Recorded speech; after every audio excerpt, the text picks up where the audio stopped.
काफी डिस्कस कर लिया है। तो हम लोगों ने यहाँ पे बात किया है clinical categorisation of HIV patients. अगर मैं कहूँ किसी का CD4 काउंट कम हो जाए लेस देन 200 और उनमें सीवियर सिम्टम्स हो जो कि कैटेगरी C है तो वो एड्स है। CD4 काउंट नॉर्मली 800 to 900 या इन जनरल किसी के कितने भी कम है तो भी 500 से ज्यादा रहेंगे।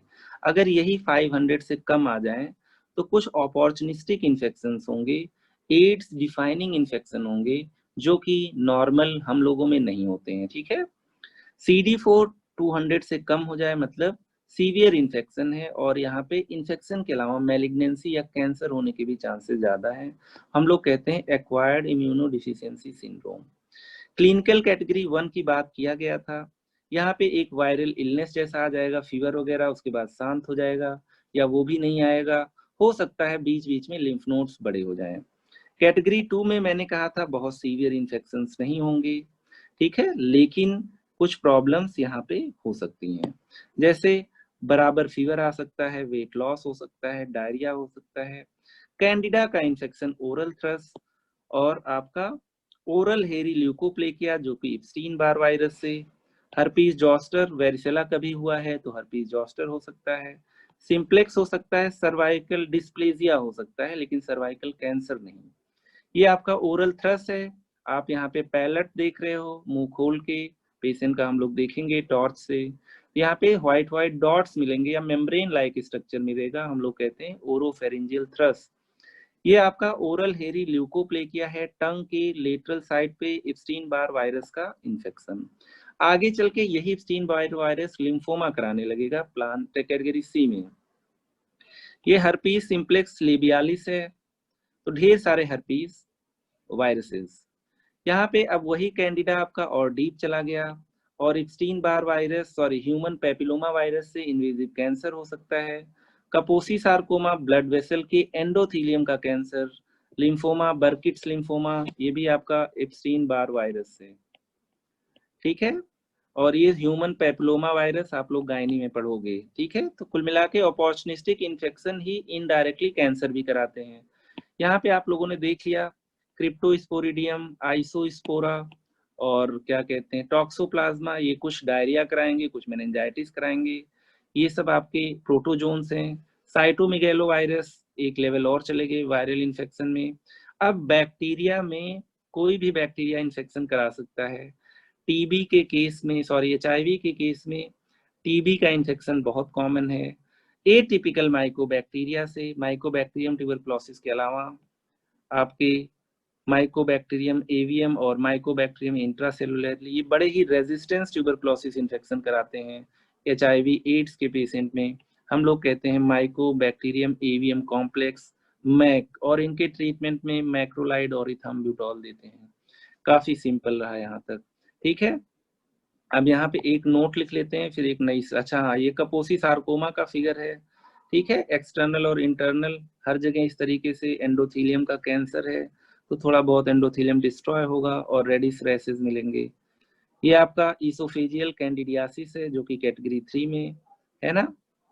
चलिए, और भी कोई डायग्राम है? नहीं। CD4 काउंट अगर 200 से कम हो जाए और आपका कैटेगरी C के सिम्टम आए तो ये आपका एड्स है।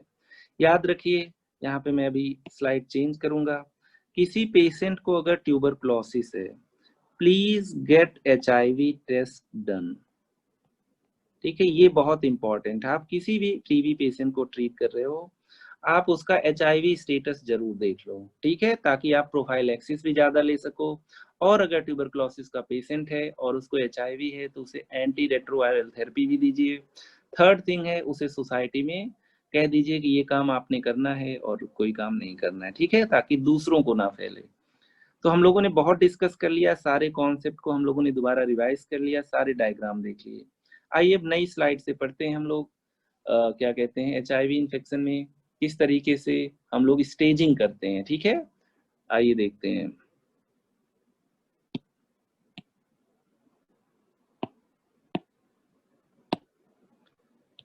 HIV पार्ट 2 कर देते हैं।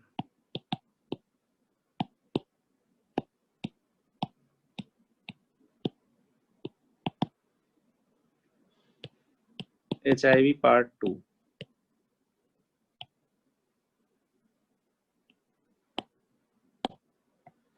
बहुत ही सिंपल है, हम लोग यही सब अभी तक पढ़े हैं, उसी नॉलेज को कंसोलिडेट कर रहे हैं, ठीक है।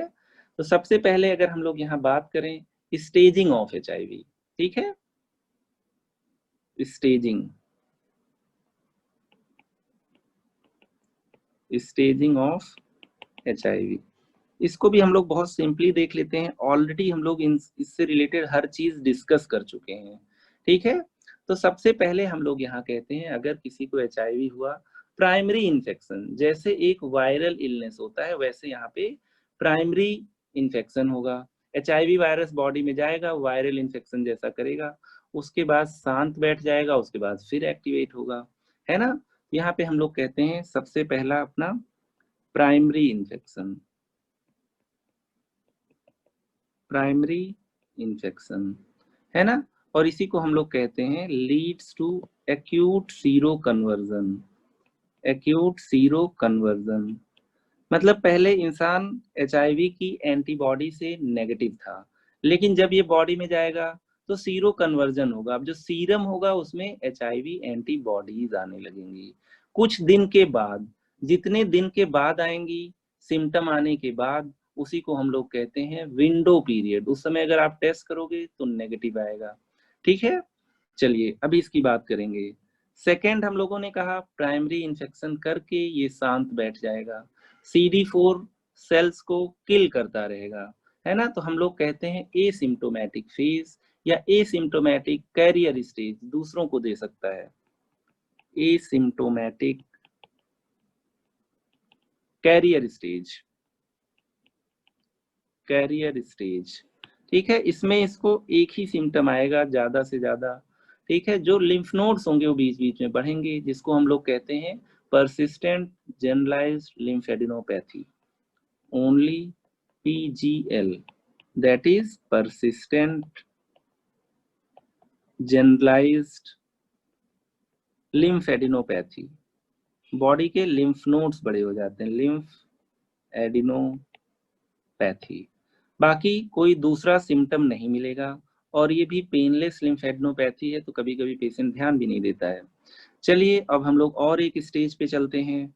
अब जो है आपका HIV से एड्स की तरफ जा रहा है, वो सिम्टम्स बढ़ते जा रहे हैं, है ना। अब हम लोग कहेंगे उसको दोबारा से फीवर वगैरह आना शुरू होगा, उसको छोटे मोटे आपके अपॉर्चुनिस्टिक इन्फेक्शंस लाइफ थ्रेटनिंग नहीं होंगे, लेकिन अब स्टार्ट हो जाएंगे, ठीक है। तो इसी को हम लोग कहते हैं माइनर HIV एसोसिएटेड डिसऑर्डर्स, ठीक है। आइए देख लेते हैं। Third, minor HIV associated disorders, है ना। ये काफी सिंपल है। अब थोड़े बहुत अपॉर्चुनिस्टिक, माइल्डर अपॉर्चुनिस्टिक इन्फेक्शंस आपके स्टार्ट होंगे, मतलब अब सिम्टम कुछ आने लगेंगे, है ना। माइल्डर अपॉर्चुनिस्टिक इन्फेक्शंस, अभी बात करेंगे डिटेल में वो माइनर कौन कौन से होंगे। इसी को एड्स रिलेटेड कॉम्प्लेक्स भी कहते हैं, HIV कॉन्स्टिट्यूशनल डिजीज भी कहते हैं, है ना। चलिए उसके उसमें नहीं चल रहे हैं। मतलब सिम्टोमेटिक, एसिम्टोमेटिक से वो दोबारा सिम्टोमेटिक हुआ, है ना। अब उसके बाद फुल ब्लोन एड्स, या हम लोग कह सकते हैं एक्वायर्ड इम्यूनोडेफिशिएंसी सिंड्रोम, ठीक है। आइए अब लिखते हैं यहाँ पे last, full blown AIDS, full blown AIDS, full blown AIDS है, या इसी को हम लोग कह देते हैं आपका सिंपली एड्स, एड्स, ठीक है। यहाँ पे आपके CD4 काउंट धीरे धीरे घटते घटते लेस देन 200 हो जाएंगे प्रोबेबली, और जो अपॉर्चुनिस्टिक इन्फेक्शंस होंगे वो काफी सीवियर होंगे, ठीक है। तो हम लोग लिख लेते हैं सीवियर अपॉर्चुनिस्टिक इन्फेक्शंस। कैसे भूल सकते हैं कि यहाँ पे मैलिग्नेंसीज भी होंगे, वही इन्फेक्टिव एजेंट्स हो सकता है मैलिग्नेंसी कॉज करें, लेकिन मैलिग्नेंसी कैंसर एक अलग चीज हो गई, अब पेशेंट को कुछ कैंसर्स मिलेंगे, है ना। तो कुल मिला के हम लोगों ने स्टेजिंग क्या की, पहले हम लोगों ने कैटेगराइजेशन कर दिया था, है ना, सिम्टम के बेसिस पे। अब हम लोग ये देख रहे हैं वायरस बॉडी में गया, पहले प्राइमरी इन्फेक्शन कराएगा just like a viral fever, है ना। फिर उसके बाद एकदम शांत बैठ जाएगा, एसिम्प्टोमेटिक हो जाएगा, फिर से थोड़ा बहुत गुल खिलाना स्टार्ट करेगा, माइनर एचआईवी एसोसिएटेड डिसऑर्डर्स, फिर उसके बाद फुल ब्लोन एड्स हो जाएगा, है ना। तो आइए देखते हैं, बॉडी में ये गया, यहाँ पे एक कॉन्सेप्ट बताना है विंडो पीरियड का, बहुत ही इंपॉर्टेंट है।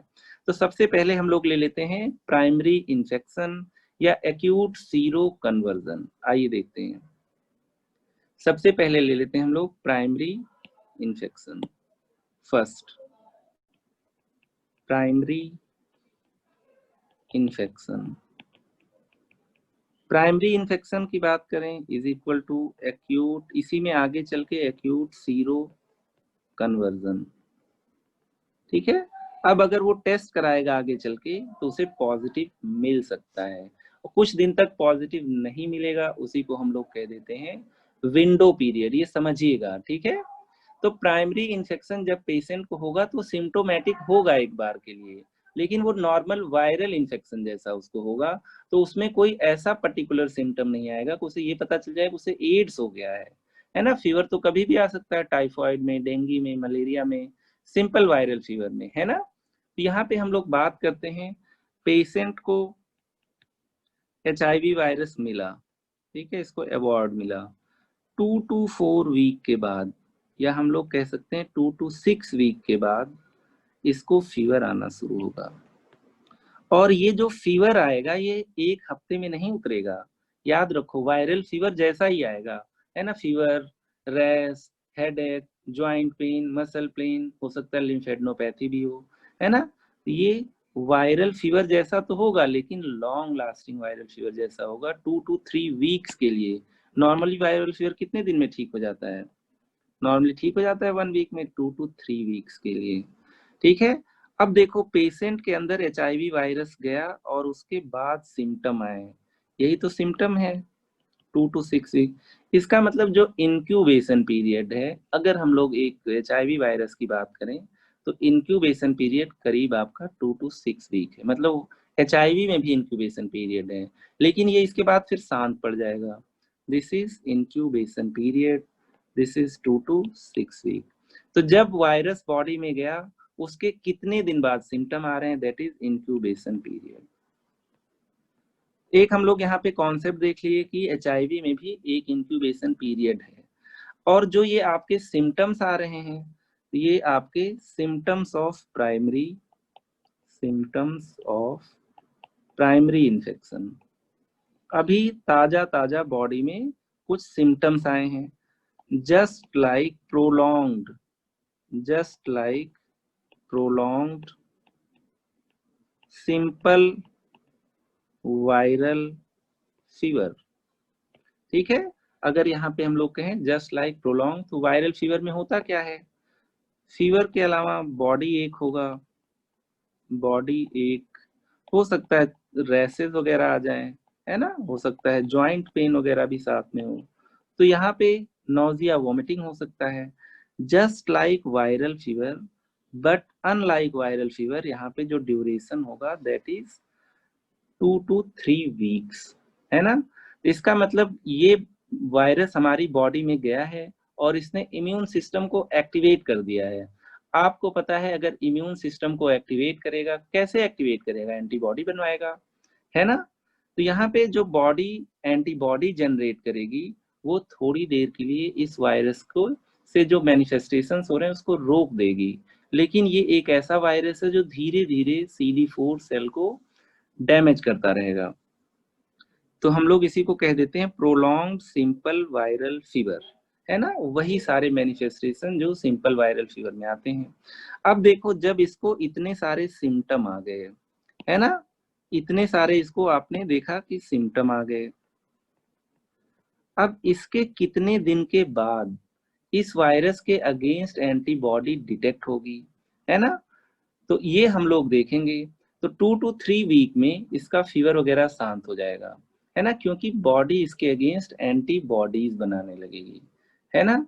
अब ये एंटीबॉडीज बॉडी बनाएगी, लेकिन डिटेक्टेबल लेवल में आने के लिए कुछ ना कुछ टाइम लगेगा, है ना। तो यहाँ पे हम लोग कहते हैं अब इसके 2 to 12 वीक्स के बाद after 2 to 12 weeks antibodies in blood appear, antibodies in blood appear।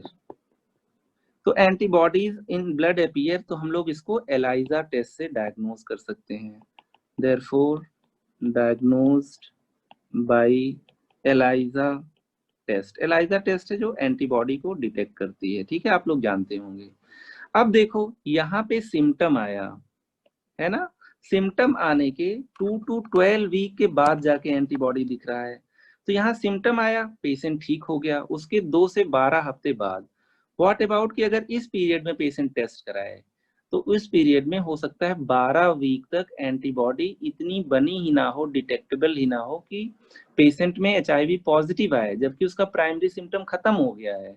इसी को हम लोग कहते हैं आपका विंडो पीरियड। विंडो पीरियड में एंटीबॉडी टेस्ट नेगेटिव आएगा, लेकिन एंटीजन अगर आप टेस्ट कर लो P24 और आपका HIV वायरस का RNA, वो पॉजिटिव आएगा, ठीक है। तो विंडो टेस्ट में एंटीबॉडी टेस्ट नेगेटिव आएगा, एंटीबॉडी टेस्ट नेगेटिव, है ना। यही तो हम लोग कह रहे हैं 2 से 12 हफ्ते लगेगा, हो सकता है किसी में 4 हफ्ते बाद आए। इसी पीरियड को आप कहते हो विंडो पीरियड। विंडो पीरियड आगे चल के बताएंगे विंडो पीरियड में कैसे डायग्नोसिस बनेगी। नो एंटीबॉडी, है ना, डिटेक्टेबल लेवल में नहीं होंगे, एक्चुअली एंटीबॉडी होंगे। इसका मतलब अगर यहाँ आपको डायग्नोसिस बनानी है तो हमें diagnosis by antigen test, diagnosis by antigen testing. तो मैंने आपको कई बार बताया है कि अगर कोई भी पैथोजन बॉडी के अंदर जाता है, मान लीजिए मैं कहता हूँ ये HIV वायरस है, HIV वायरस, तो ये बिहेव करेगा एज एंटीजन, बॉडी इसके अगेंस्ट रिएक्ट करेगी, क्या बनाएगी, एंटीबॉडी या इम्यूनोग्लोबुलिन। तो ये एंटीबॉडीज कुछ दिन के बाद बनेंगी, है ना। तो मान लीजिए बॉडी में गया और उसके कुछ दिन के बाद यहाँ पे सिम्टम आया, है ना, फिर उसके कुछ दिन के बाद 2 to 12 वीक के बाद आपके क्या बने, एंटीबॉडीज बने जाके। तो ये वाला पीरियड क्या है, ये विंडो पीरियड है। पेशेंट ने अगर अकल भी लगाई कि चलो ठीक है, विंडो पीरियड में एक HIV किट से टेस्ट कर लेते हैं, किट टूट पॉजिटिव नहीं आएगा, है ना, तो यहाँ पे ELISA kit will report negative, है ना, क्योंकि अभी एंटीबॉडी बनी ही नहीं है, लेकिन एंटीजन तो बॉडी में है ना। तो एलाइजा से एंटीबॉडी टेस्ट नेगेटिव आएगा। आप लोगों ने HIV की किट देखा है ना, तो HIV किट से जब टेस्ट करेंगे तो नेगेटिव आएगा। लेकिन यहाँ कैसे डायग्नोसिस बना सकते हैं, एंटीजन टेस्ट तो कर ही सकते हैं, है ना। यहाँ पे एंटीजन टेस्ट हेल्पफुल। आप लोगों को मैंने पहले ही बताया था कौन कौन सा एंटीजन देखेंगे, P24 एंटीजन पॉजिटिव आएगा और HIV का RNA डिटेक्ट कर सकते हैं। तो जब हम लोग अभी इन्वेस्टिगेशन देखेंगे ना, तो इनकी और डिटेल में चर्चा करेंगे, ठीक है। अभी रिवाइज भी करा दूंगा मैं। चलिए, तो ये बहुत ही सिंपल है, ठीक है, थोड़ा सा आगे पढ़ लेते हैं फिर मैं रिवाइज कराता हूँ। चलिए, अब हम लोग इसमें नेक्स्ट चलते हैं। ये हो गया, अब हम लोग सेकेंड चलते हैं, एसिम्टोमेटिक। Asymptomatic career state. अब ये धीरे धीरे आपके किसको डैमेज कर रहा है, CD4 को, लेकिन अभी सिम्टम नहीं आ रहे हैं, है ना। तो कभी कभी देखा जाता है आपके up to 7 to 10 years no symptom, है ना, usually no symptoms apart from क्या, persistent generalized lymphadenopathy till 7 to 10 years। Symptom नहीं है मतलब अभी अपॉर्चुनिस्टिक इन्फेक्शंस आए नहीं है, जैसे जैसे CD4 काउंट कम होगा वैसे वैसे आएंगे। लेकिन यहाँ टेस्ट करोगे तो पॉजिटिव आएगा पेशेंट, है ना, क्योंकि अब ये 12 वीक से ऊपर हो गया, क्योंकि हम लोग ईयर्स की बात कर रहे हैं। तो यहाँ पे HIV टेस्ट करोगे तो पॉजिटिव आएगा, बस यहाँ पे सिम्टम नहीं आएंगे। अगर कोई सिम्टम होगा तो बीच बीच में लिम्फ नोड बड़े हो जाएंगे, है ना। कुछ लोग 10 साल के बाद भी एसिम्प्टोमेटिक रहते हैं, ठीक है। तो जैसे हम लोगों ने HIV रेजिस्टेंस की बात की थी कि अगर CCR5 रिसेप्टर म्यूटेशन होगा, उसी तरीके से डिफरेंट मैकेनिज्म से कुछ लोग कंट्रोल किए रहते हैं, 9 ईयर्स के बाद भी, 10 ईयर्स के बाद भी सिम्टम नहीं आते हैं, उनको हम लोग कहते हैं एलीट कंट्रोलर्स। एक वर्ड है एलीट, कुछ ज्यादा ही VIP हो गए हैं कंट्रोलर्स, है ना। एसिम्प्टोमेटिक स्टेज प्रोलॉन्ग्ड, कितना, इवन मोर देन 10 ईयर, इनमें सिम्टम आते ही नहीं है, और CD4 काउंट्स 200 के नीचे बहुत बाद में जाके जाएंगे, तो हम लोग कहते हैं इलीट कंट्रोलर्स, ठीक है। अब हम लोग चलते हैं HIV कॉन्स्टिट्यूशनल डिजीज, या हम लोगों ने जो नाम दिया था यहाँ पे एक और, माइनर HIV एसोसिएटेड डिसऑर्डर्स, ठीक है। चलिए आइए देख लेते हैं। Third, minor HIV associated disorders. यहाँ पे 3 चीज याद रखना बहुत जरूरी है। डिसऑर्डर्स, पेशेंट में 3 चीज बहुत जरूरी हो गया, जो मिलना ही मिलना है। एक तो पेशेंट को फीवर, महीनों फीवर आएगा, fever greater than 1 month duration. Diarrhoea हो गया, ठीक ही नहीं हो रहा है, क्योंकि डिफरेंट पैथोजेंस हैं, सब डायरिया करेंगे ग्रेटर देन 1 मंथ।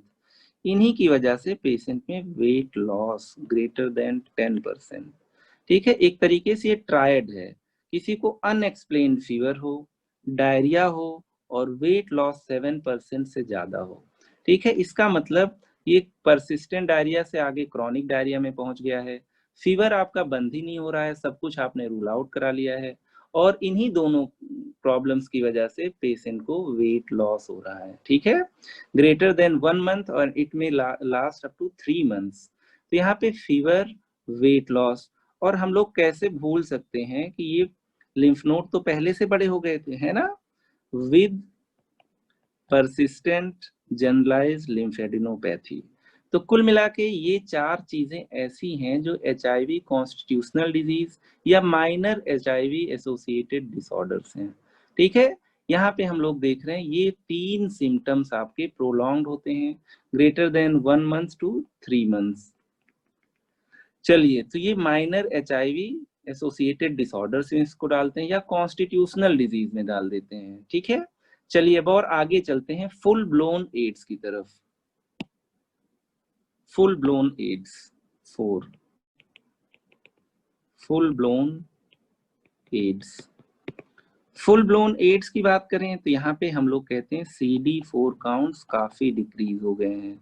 नॉर्मल मैंने CD4 कितना बताया था, CD4 नॉर्मल आपके होते हैं 800 to 900 पर माइक्रोलीटर, है ना। किसी भी कंडीशन में हम कहेंगे नॉर्मल को ग्रेटर देन 500 पर माइक्रोलीटर। यहाँ पे CD4 काउंट्स हर कंडीशन में लेस देन 500 पर माइक्रोलीटर होंगे, और अगर सीवियरिटी बहुत ज्यादा हो गई तो लेस देन 200 पर माइक्रोलीटर ऑफ CD4 काउंट्स। जितनी चीजें भी हम लोगों ने कैटेगरी C में पढ़ी थी, सब कुछ अब आपके फुल ब्लोन एड्स में मिलेंगे। कैटेगरी C में क्या क्या पढ़ा था हम लोगों ने, जस्ट इसको यहाँ समराइज कर लेते हैं। तो यहाँ पे सीवियरिटी ज्यादा हो गई, प्लस यहाँ पे कैटेगरी C जो ऊपर देखे थे उसके आपको डिजीजेस और सिम्टम्स मिलेंगे। फिर से देख लेते हैं कैटेगरी C में क्या क्या डिजीज हम लोगों ने देखा था। जैसे हम लोगों ने कहा था कैंडिडियासिस, और आगे चली जाए ईसोफेजियल या पल्मोनरी कैंडिडियासिस। वहां पे हम लोगों ने क्या कहा था, 2 में हम लोगों ने कह दिया था ओरल थ्रस, ठीक है। चलिए और आगे चलते हैं, यहाँ पे सेकंड हम लोगों ने कह दिया था, इसके अलावा आपका कैंसर वगैरह हो सकता है, जैसे लिम्फोमा, लिम्फ नोड का cancer, Kaposi sarcoma, cervical cancer, even anal cancer वगैरह भी हो सकता है। ठीक है, तो यहाँ पे हम लोग लिम्फोमा कहते हैं। आगे का manifestation Epstein Barr virus. Kaposi sarcoma की बात कर लें तो हम लोग कहते हैं human herpes virus 8। Cervical cancer human papilloma virus. ठीक है, इसकी भी ढेर सारी स्ट्रेन्स होती हैं। इसके अलावा हम लोगों ने बाकी अपॉर्चुनिस्टिक इन्फेक्शन देखा था जो डायरिया कराते थे मेनली। डायरिया में अब यहाँ पे प्रोटोजोआ से होने के चांसेस ज्यादा हैं। आइसोस्पोरा, क्रिप्टो स्पोरिडियम और कुछ प्रोटोजोन्स आपकी मेनिंजाइटिस या एनकेफ्लाइटिस कराएंगे, जैसे टॉक्सोप्लाज्मा। कुछ और वायरल इन्फेक्शंस हैं जैसे सीएमवी, ये आपका क्या कराएगा, साइटोमिगेलो वायरस। एनकेफ्लाइटिस कराएगा, ब्लाइंडनेस करा सकता है। ठीक है, ब्लाइंडनेस, ब्लाइंडनेस कैसे करेगा, रेटिनाइटिस कराएगा, रेटिना का इन्फ्लेमेशन। और क्या करा सकता है, एनकेफ्लाइटिस। इसके अलावा हम लोग कैसे भूल सकते हैं, टीबी करा रहा था, ट्यूबरक्लोसिस, वो भी एटिपिकल बैक्टीरिया से।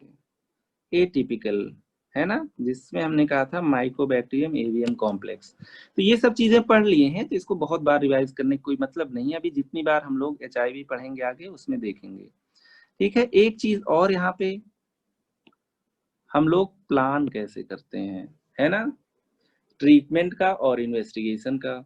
तो यहाँ पे अगर प्लान ऑफ ट्रीटमेंट पहले आप लोग देख लीजिए, प्लान ऑफ ट्रीटमेंट, फिर मैं रिवाइज कराता हूँ। ठीक है, प्लान ऑफ ट्रीटमेंट में आपका जो ये वायरस है कहाँ पे जाएगा, वायरस आपका CCR4 और आपका CXCR5 रिसेप्टर और CD4 को देख के चिपक जाएगा, है ना। ये आपका वायरस HIV वायरस कहाँ गया, इन बॉडी। तो सबसे पहले ये क्या करेगा, ये CD4 रिसेप्टर से चिपक के बाइंड कर जाएगा CCR5 और CXCR4, है ना। तो लिखते हैं यहाँ पे, ये बॉडी में गया तो हम लोगों ने इसको कह दिया स्टेज 1। CD4 को पकड़ा प्लस CCR5 एंड CXCR4, है ना, इन्हीं रिसेप्टर से तो बाइंड करता है ये। तो यहाँ पे अगर इनके रिसेप्टर इनहिबिटर्स दे दो, है ना, कितना सिंपल है, कीमोकाइन रिसेप्टर इनहिबिटर्स, है ना, ये कीमोकाइन है आपके रिसेप्टर इनहिबिटर्स। माइक ऑन नहीं है, नहीं तो मैं तुम लोगों से पूछता कौन सा रिसेप्टर इनहिबिटर होता है। माराविरॉक, ड्रग का नाम है माराविरॉक, माराविरॉक। ठीक है, अब यही आपका कहा जाएगा, फ्यूज कर जाएगा, होस्ट सेल से फ्यूज कर जाएगा।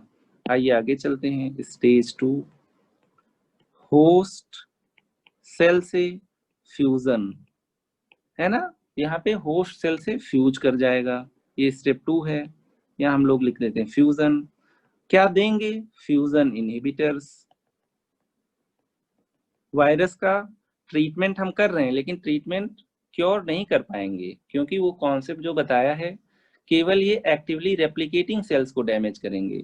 इन फ्यूजन इनहिबिटर्स में आपका क्या आता है, फ्यूजन इनहिबिटर्स की कल बात हुई थी, इन्फ्यूवर्टाइड ड्रग आपका है, इन्फ्यूवर्टाइड। ठीक है, तो ये दो ड्रग्स हमारे पास आ गए। स्टेज 2 को हम लोगों ने देख लिया था, अब बात करते हैं स्टेज 3।